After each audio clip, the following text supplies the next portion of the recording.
So I thought perhaps it was about time to bring a little bit of order back to these things. So this week, we're going to have a theme! Hurrah! I'm Rebecca Farnum, and this is Ramblings with Rebecca, and let's talk about international relations. Today we're going to give a broad overview of international relations and what it encompasses as a field, and then the rest of the days this week we'll talk about different theories and schools within international relations thought.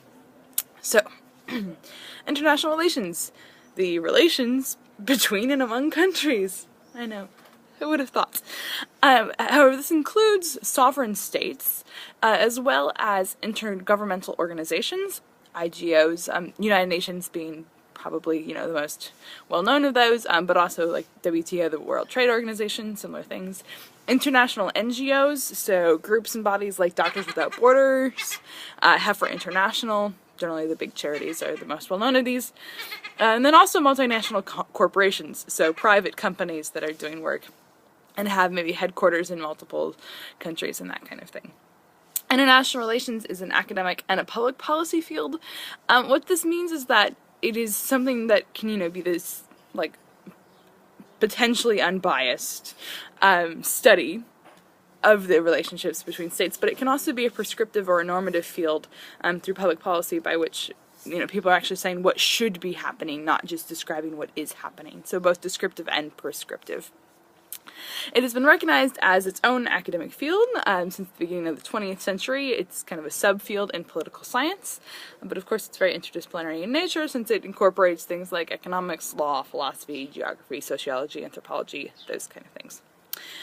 Major issues in international relations that international relations scholars might focus on, certainly regional ones, right? So oftentimes someone who is an academic in international relations, will be like, I do the Middle East, I do Russia and the former Soviets, I do Latin America, yada yada yada.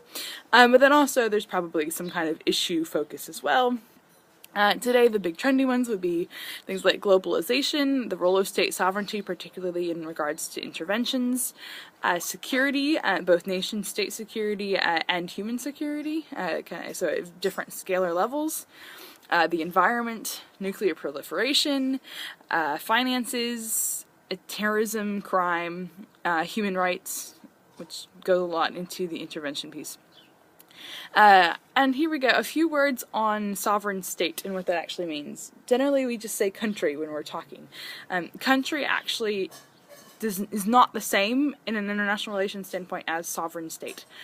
A sovereign state is a completely non-physical entity, so it's not geographically bound in any way, that has a central government, and that sovereign state has supreme authority over a specific geographic area. To be a sovereign state, you have to not be dependent on or subject to any other power, right? So you are the highest power in, the world in regards to that piece of territory.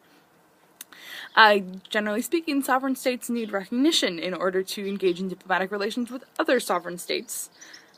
But you could be sovereign without it, right? It just means, so things like trade embargoes, right? Like a state is sovereign over a specific area, but other states aren't going to help it out or engage in trade. Most sovereign states, while they are not dependent on other sovereign states or other companies or people or whatever for their power, they are, in fact, they can't be completely self-sufficient as far as resources go in today's world.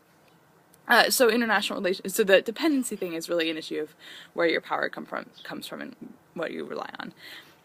The nation-state concept is not the only way that the world has been organized. We used to have city-states, we used to be much more tribal, this kind of thing. So it's not always that, a central state government was the ultimate big dog in the pack. This is actually relatively recent as far as human history goes.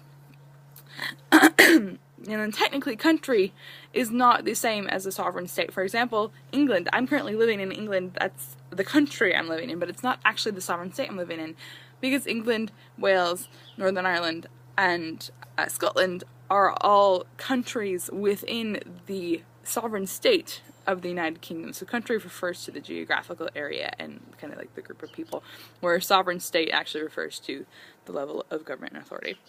And this is why international relations and groups like the UN are tricky, because we do live in a sovereign state system.